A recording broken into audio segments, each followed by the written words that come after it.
Wanted to talk about All Japan, as All Japan is having their streaming service starting up here in March. They were on Fight TV, but now they're having their own official one. It's going to be called All Japan Pro Wrestling TV, starting here on the 19th, so then, tomorrow. I'm going to be uploading this on the 18th here, as they'll have a live show in Corkin Hall, and they'll also have a show on the 25th.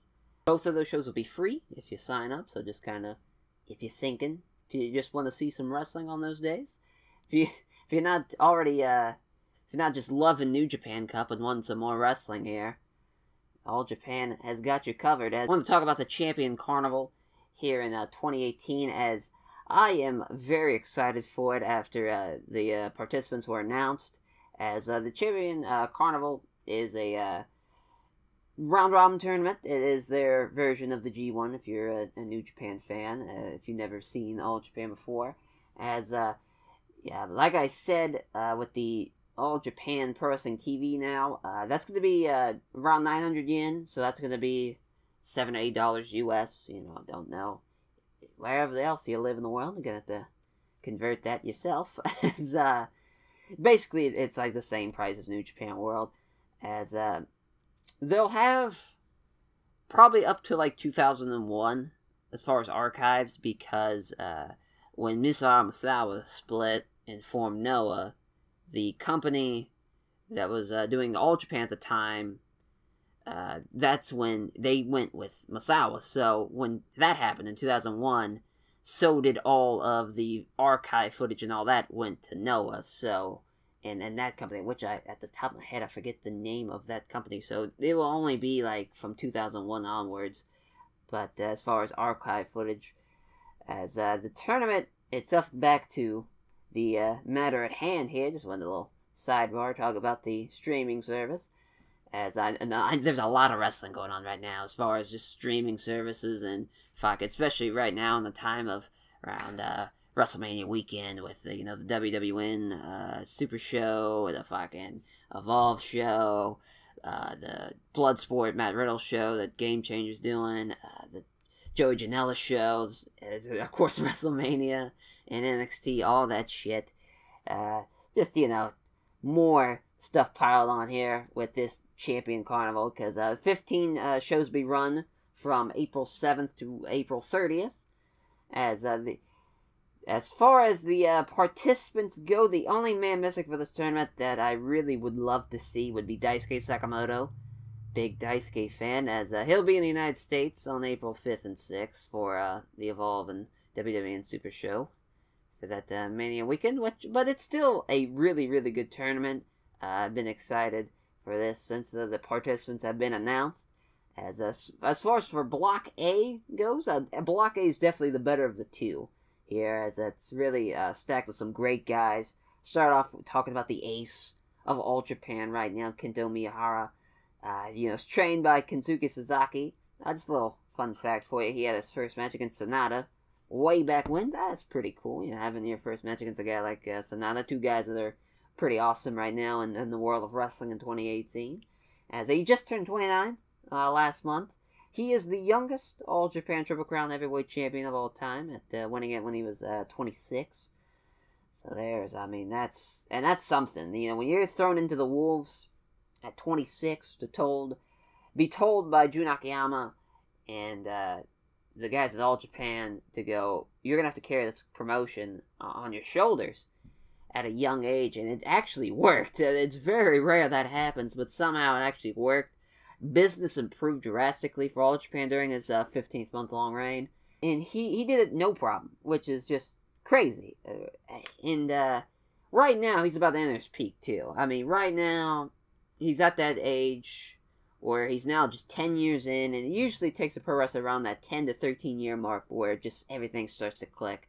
It starts to become natural to you, and Miyahara is just at 10 years now.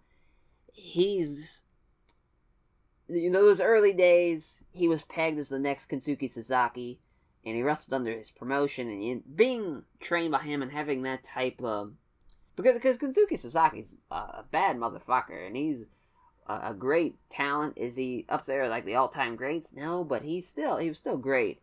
But when he joined All Japan, in 2014, Kendo Miyahara, after breaking away from Kensuke's promotions and stuff, it really became clear, like, man, this kid is on the verge of something special. And what got me on board, personally, was his second title defense that took place on May 25th, 2016, when he faced Daisuke Sakamoto, who was the Champion Carnival of 2016 that year. And being a fan of Daisuke, just tuning in really to see him and see how he was doing. And, you know, I hadn't seen Kento stuff really since his early stuff in Noah, in the Junior Tag League, when he teamed with Nakajima, which I just completely forgot about, to be honest. And then when it came back, I was like, oh shit, you know, looking him up afterwards after seeing that Daisuke Sakamoto match, I was like, where the fuck did this kid come from? And he's like, oh, he was with Nakajima, so okay, that, you know, and it all came clear, because sometimes that happens, you just kind of forget after a long period of time of guys.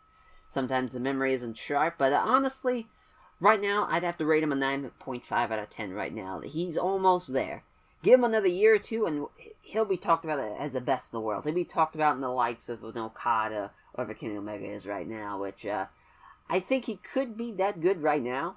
It's just the promotion, All Japan right now, not a whole lot of eyes are being on the product. Though it is coming to a resurgence after, you know, when Kaiji Muto left to form Wrestle 1, a lot of people fell off and were like, maybe I'm kind of done with All Japan. Really, the last time I kind of cared about All Japan before this reign and Jun Akiyama taking over was around when Satoshi Kojima was the champion for a long time, like 2005, and whenever Muda would do something. Other than that, it was kind of like hit and miss. With the Voodoo Murders, when that was going on, that was a cool time in All Japan back in the mid-2000s. That was a fun time.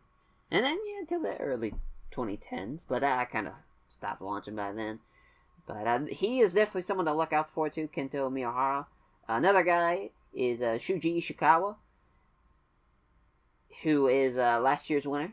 He's been killing it for the past couple of years. I compare him to Akira Taue, which is a pretty high praise. I mean, they both, basically, they have that same size. You know, Ishikawa is, you know, like 6'5", and I believe Akira Taue is 6'5" too, or at least, you know, that being said, and both of those guys being in All Japan, and of course, Akira Taue, one of the four pillars of All Japan in the 90s, but he doesn't wrestle like a Taue did.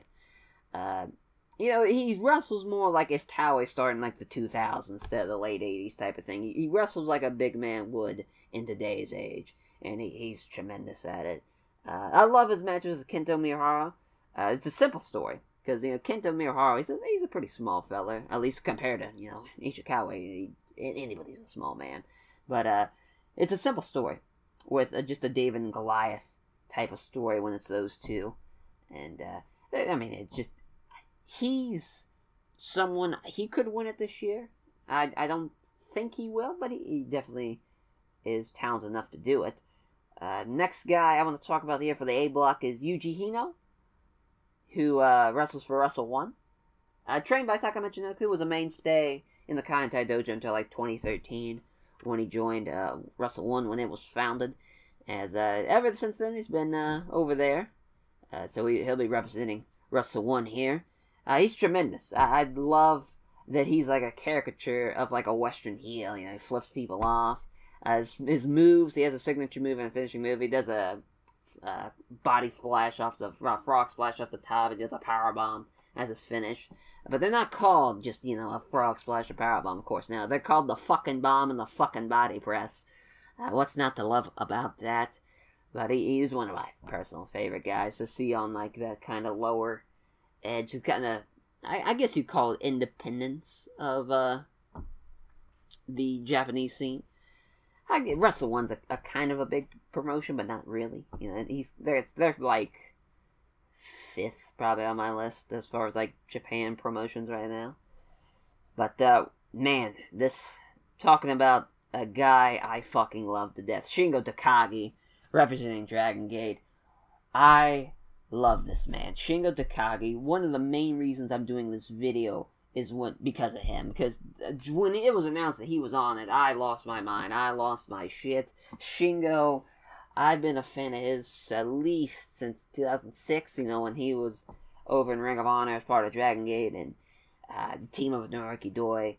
And just, he's the man. He's a guy who's always, like, surprised me how kind of small he is. Because he's a junior, in the most sense. You know, he's about 6'1". During his early days, he was around 220, but now he's kind of beefed up a little bit. He's at 230, 235 right now, but he's the fucking man. The match is Shingo versus Kendo Miyahara versus Ishikawa and versus Joe Doering.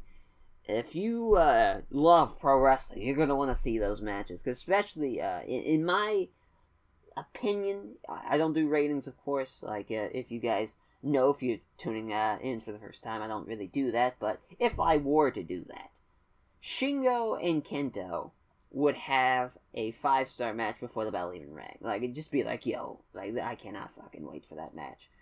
That's going to be a must-see match. People, you're going to probably hear people talking about that match going into April and into May. You know, people are going to be talking about, like, check out that match. Because it's going to be phenomenal. Shingo is the man. God bless him. As a couple of other guys to talk about just real quickly here. Ryoji Sai, he's the current All-Asia Heavyweight Champion. That was brought back with the blessing of Ricky Dozan's son. Which, that was his father's championship way back in the day in the 50s. He held it for like 3,000 days or some crazy shit, you know. And it's just cool that they brought that back after all those years. Because New Japan had one, and All Japan had one. New Japan dropped theirs in like the 80s. And All Japan dropped theirs pretty, a little bit after that in the 90s. I think Giant Baba was the last champion for All Japan. I forget who the New Japan was. But, Naora Nomura is another guy I want to talk about. Is he just 24 years old, the youngest guy in this Champion Carnival. Interesting to see how him and Miyahara plays out. That's gonna be a fun one. And as far as the next big guy to talk about this block A is Joe Doering. Joe Doering's the fucking man. God bless him, the current Triple Crown Heavyweight Champion. What a great story too. 2 years ago, he was diagnosed with a brain tumor. He gets surgery for it to be removed, comes back in 2017, and now he's walking in as the Triple Crown Heavyweight Champion, going into the Champion Carnival. Yeah, God bless Joe Doering. Yeah, you know, that's a great story there. Very much the top guy he's in right now in All Japan. He did leave All Japan back in like 2010 for a developmental deal with WWE. He was in FCW at the time. He signed in like February and left in like September, and ever since then he's been there, and he returned. He's if I had to compare him to someone, if someone's never seen Joe Doering, he's very much like Mike Logan. They both are Canadians. They both use the Revolution Bomb, and they both use the similarities there. He's not as big as Michael Logan, but just as far as kind of the same type of cloth. But he's not a piece of shit, thank God. So the good qualities of him, you could say. But Joe. I forget if I even said, like, Joe and Shingo is going to be awesome. Like, he's in that. Those 4 guys, Kento Miyahara, Shuji Ishikawa, Shingo Takagi, and Joe Doering, those 4, anytime those 4 combination of matches are going to happen, you're going to want to watch them. And the last guy that's in Block A is the Bodyguard. He's one half of the tag team, the Big Guns, who are the All Japan World Tag Team Champions right now. They're fine in terms of tags. In my opinion, Zeus is the better one of the two. But in terms of skills, singles-wise, he's definitely the worst guy of Block A. He looks like an old Japanese Scott Steiner. He's 49 years old. When he's in there with a talented guy, and it's put together the right way, and kind of 6, 7, 8 minute match, it can be a decent little match, like a Kento Miyahara. You know, we can have a decent little match with him. But other than that, definitely skippable stuff from him. As Block B, you know, Suwama is the former ace of All Japan. I compare him to a less athletic Takeshi Morishima the first time I saw him. Started watching him way back when, like 2009 or so. First time I saw him, and he has the most reigns of the Triple Crown Heavyweight Championship with 6, which is a bunch of horse shit, to be honest. Like, his past 3 reigns have been less than 30 days. The thing with him is his consistency. He's very hit and miss. Sometimes he brings it, sometimes he doesn't. He'll phone it in. And he's getting up there with age now, too. It's very hit and miss. Jun Akiyama-san, returning to the Champion Carnival as the current president of All Japan.